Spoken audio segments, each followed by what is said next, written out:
भाद्रपद मास के कृष्ण पक्ष की तृतीया को मनाई जाने वाली कजरी तीज इस वर्ष 12 अगस्त को मनाई जाएगी। ये पर्व सुहागिनों के लिए विशेष महत्व रखता है, जिसमें महिलाएं भगवान शिव, माता पार्वती और चंद्रमा की पूजा कर पति व पुत्र की लंबी उम्र और सुखमय जीवन की कामना करती हैं। काशी में कजरी तीज की पूर्व संध्या पर रत जगह और कजरी गीत गाने की परंपरा है। महिलाएं ढोलक की थाप पर नृत्य करती हैं और भक्ति भाव से पूरी रात माता को जगाती हैं। त्योहार की खास मिठाई जलेबा इस दिन बड़ी धूमधाम से खाया जाता है। तेलिया बाजार में दुकान लगाने वाले सोनू मोदनवाल के अनुसार कजरी तीज राखी के अगले दिन मनाई जाती है और उनके यहाँ 50 वर्षों से तंदूरी जलेबा बनाने की परंपरा है। उनके पनीर और तंदूरी जलेबा की मांग शिवपुर, सारनाथ, आशापुर, बलवा घाट, विशेषरगंज और अलईपुरा जैसे दूर दराज इलाकों से आती है। भक्ति परंपरा और मिठास से सराबोर ये लोक पर्व बनारस की सांस्कृतिक पहचान का जीवंत प्रतीक है। मेरा नाम सोनू मोदनवाल है। सोनू जी, आपकी शॉप कहाँ पर है? मेरा शॉप तेलिया बाग चौराहे पर चौरा माता मंदिर के ठीक सामने है। बहुत ही पुरानी है, 50 वर्षों से चली आ रही है। आज कौन सा त्योहार है, क्या बना रहे हैं? आज रतजग्गा है, जिसको कजरी के नाम से भी जाना जाता है।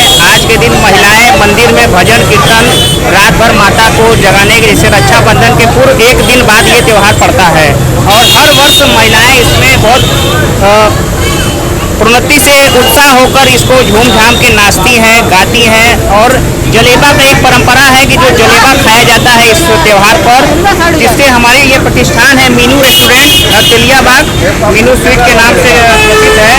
हमारे यहाँ पनीर जलेबा स्पेशल मिलता है, जो कि अभी आने वाला है। और बाकी ये अंगूरी जलेबा है, जो कि बहुत पुरानी है, हमारे बाप दादा पुराने से चले आ रहे हैं। हमारे यहाँ बहुत दूर से 2 किलोमीटर, जैसे शिवपुर हुआ, सारनाथ हुआ, आशापुर हुआ और बलुआ घाट हुआ, विशेषरगंज हुआ, अलईपुरा हुआ, बहुत दूर दूर से आते हैं। 10 किलोमीटर के रेंज में से 15 किलोमीटर के रेंज में आते हैं, क्योंकि उनको मालूम है कि मीनू जलपान पे एक वर्ष में वो जलेबा खाने का हमको मौका मिलेगा, जो कि पनीर जलेबा के नाम से हमारा बहुत ही फेमस है।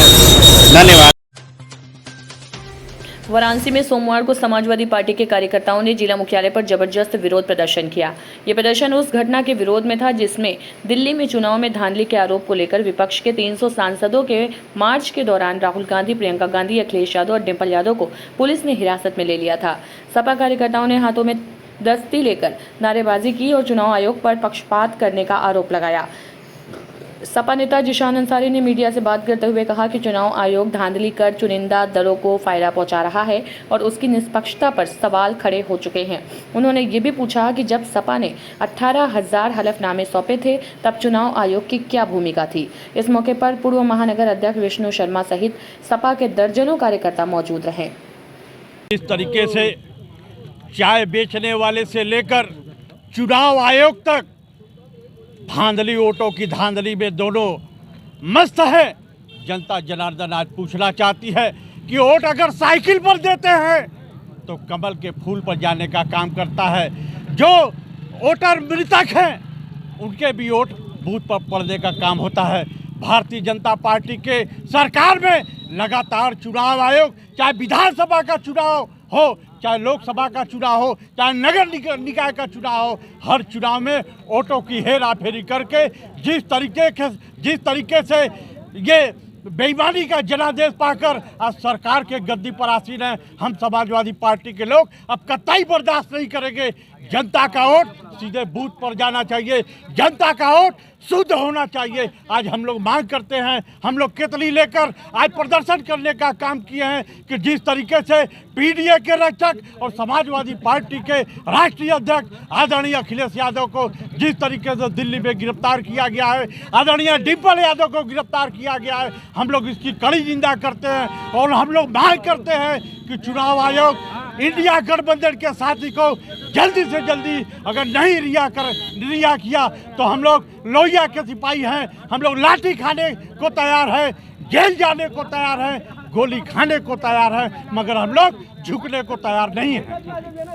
देखिए, संदर्भ वही है जो पूरा देश आज की डेट में जान रहा है और पूरा देश इस बात से हतप्रभ है कि चुनाव आयोग जो है चोर निकला है। चुनाव आयोग किस प्रकार से वोटों की धांधली करके किन लोगों को फायदा पहुंचाने का काम कर रहा है, ये आज पूरे देश में किसी को बताने की जरूरत नहीं है। चुनाव आयोग जिस प्रकार से पक्षपातपूर्ण रवैया अपनाते हुए विभिन्न दल की सरकारों को फायदा पहुंचाने का काम कर रहा है, SIR के माध्यम से, फर्जी वोटों के माध्यम से, वोट की धांधली के माध्यम से, वो जग जाहिर हो चुका है। जिस प्रकार चुनाव आयोग राहुल गांधी को कह रहा है हलफनामा देने के लिए, तो ये बताइए ये चोर चुनाव आयोग खुद हलफनामा देगा कि एक भी अगर फर्जी वोटर निकले, एक भी फर्जीवाड़ा हुआ तो चुनाव आयोग जिम्मेदारी लेगा? या ये बताइए जब समाजवादी पार्टी ने 18,000 हलफनामे दिए तब ये चुनाव आयोग कहाँ सो रहा था? ये बताइए एक हलफनामा मांगने वाला आदमी के पास 18,000 हलफनामे जो समाजवादी पार्टी की तरफ से पहुंचे थे, तो बताइए उस पर क्या कार्रवाई हुई? ये सवाल मेरा नहीं, ये सवाल तो आप पत्रकार साथियों का भी है और ये सवाल उठना चाहिए। उसी क्रम में आज हम लोगों ने ये देखिए, ये हालांकि हमको लगता है कि आप लोग को दिखाना चाहिए,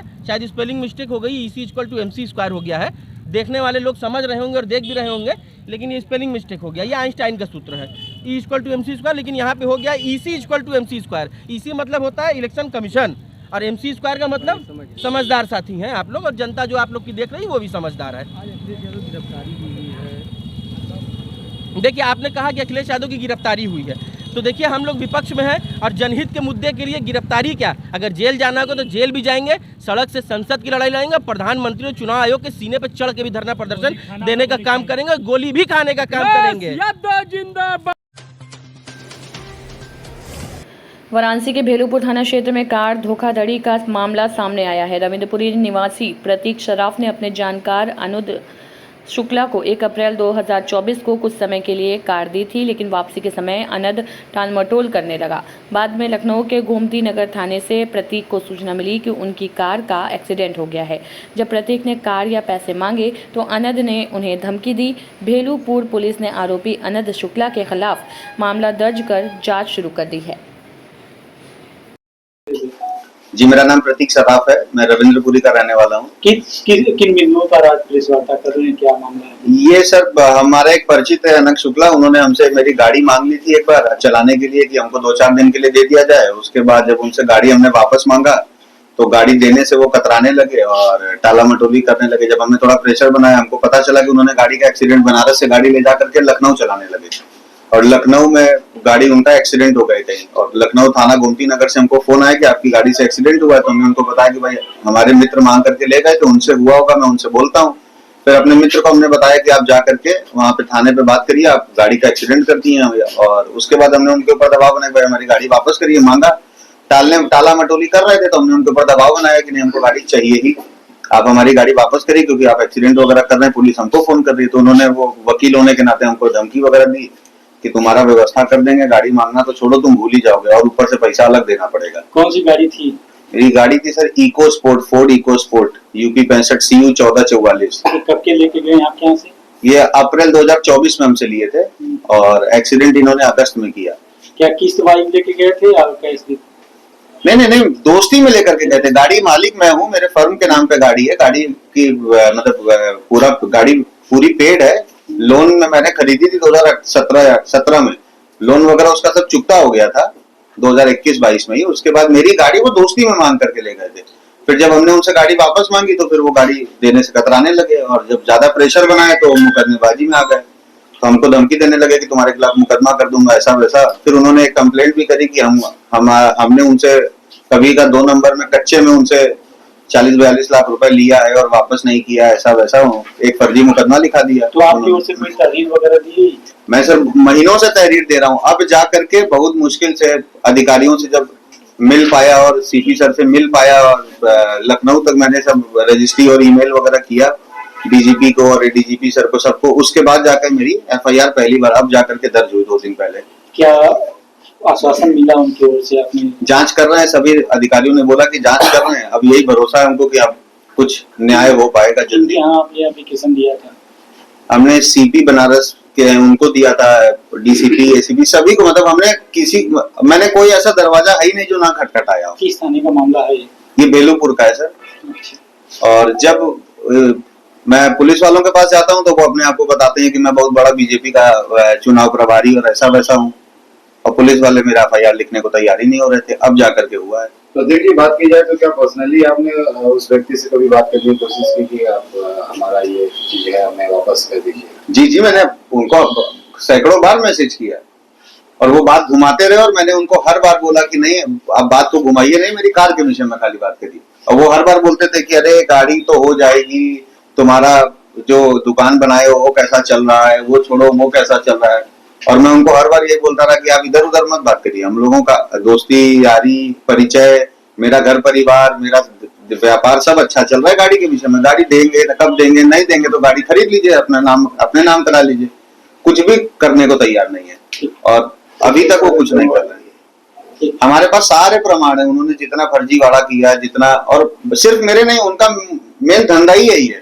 उन्होंने गाजियाबाद पुलिस के खिलाफ एप्लीकेशन कंप्लेन कर रखी है कि पुलिस वाले उनको सुनसान रोड पे उनका चेन छीन लिए, उनसे 2.25 लाख रुपया छीन लिए। मतलब उनका पैसा ही है। उनका पैसा। लखनऊ में एक मकान उन्होंने कब्जा किया, उसमें 6 साल मकान मालिक उनसे केस लड़ा, उसके बाद अब जाकर के 2025 में मकान मालिक केस जीता, इनके खिलाफ कोर्ट ने आदेश दिया। नाम बता दीजिएगा। अनक शुक्ला। क्या करते हो? अधिवक्ता है वो, लखनऊ में वकालत करते हैं। उनके पिताजी भी अधिवक्ता है, यहाँ पे ही है वो। और ये लोग अधिवक्ता होने के मतलब ये लॉ के आड़ में और मतलब खाली लूट ही कर रहे हैं। 4-5 मामले तो मेरे पास हैं प्रमाण से। पश्चिमनाय द्वारका शारदा पीठाधीश्वर जगतगुरु शंकराचार्य स्वामी सदानंद सरस्वती जी महाराज का 67वां अवतरण दिवस काशी स्थित श्री विद्या मठ में श्रद्धा और उत्साह के साथ मनाया गया। इस अवसर पर रुद्राभिषेक, चरण पदुका पूजन और आरती जैसे धार्मिक अनुष्ठान संपन्न हुए। मीडिया प्रभारी संजय पांडे ने बताया कि ज्योतिषा पीठाधीश्वर शंकराचार्य स्वामी अभिमुक्तेश्वरानंद सरस्वती जी महाराज के आदेश अनुसार देश भर में ये उत्सव धूमधाम से मनाया जा रहा है। मुंबई स्थित चतुर्मास स्थल पर भी इस अवसर पर विशेष कार्यक्रम हुए। इस आयोजन में कई श्रद्धालुओं और विद्वानों ने सहभागिता की और शंकराचार्य जी महाराज की दीर्घायु और धर्म रक्षा हेतु शक्ति की कामना की। प्रेषक संजय पांडे, मीडिया प्रभारी परमाराध्य परम धर्माशीष ज्योतिषा पीठाधीश्वर जगतगुरु शंकराचार्य जी महाराज।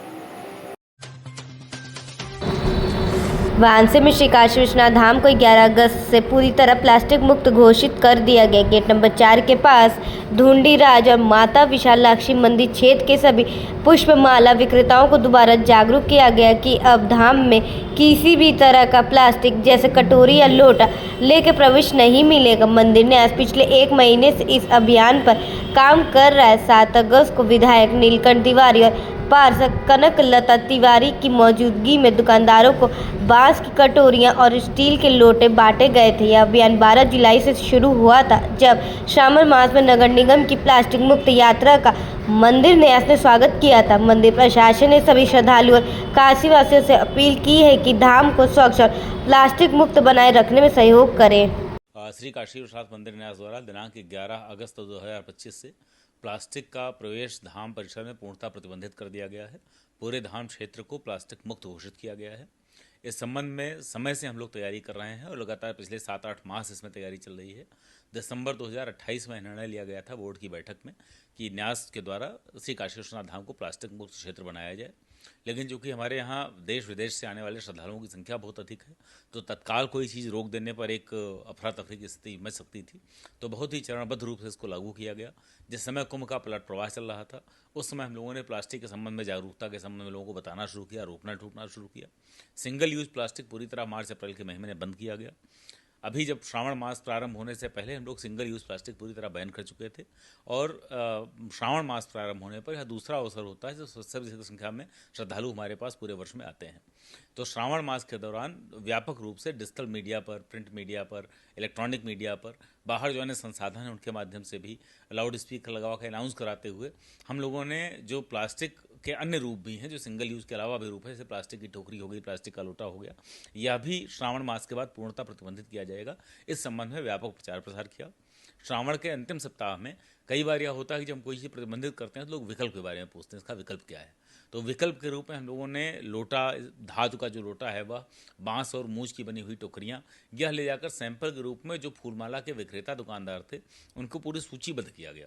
यहाँ से लेकर मैदागंज तक, यहाँ से लेकर गोदौलिया तक, धाम परिसर के भीतर जो ISKs में हमारे लगने वाले जो विक्रेता हैं उनकी सबकी सूची बनाएगी। इसमें कौन कौन लोग फूलमाला का विक्रय करते हैं। प्रत्येक विक्रेता को जाकर हम लोगों ने व्यक्तिगत रूप से एक पावती पत्र रिसीव कराते हुए सभी को सैंपल्स जो थे वो पर्याप्त संख्या में 10-10 टोकरी 2-2 लोटे उपलब्ध कराए और इसमें जनप्रतिनिधियों की भागीदारी भी सुनिश्चित की गई। आदरणीय नगर महापौर महोदय जो हैं, जो यहाँ के माननीय विधायक जी हैं, क्षेत्रीय विधायक हमारे हैं, जो स्थानीय सभासद हैं, उन सभी को साथ लेकर वितरण किया गया, सभी को साथ लेकर प्रचार प्रसार किया गया। इसमें सभी का साथ सम्मिलित हो, सभी लोग इसमें सहभागी बने, इसका पूरा प्रयोग किया गया और आज दिनांक 11 अगस्त को इसे पूरी तरह प्रतिबंधित कर दिया गया है। आज श्री काशी विश्वनाथ धाम के किसी भी गेट से प्लास्टिक की सामग्री लेकर किसी श्रद्धालु को प्रवेश नहीं दिया जा रहा है।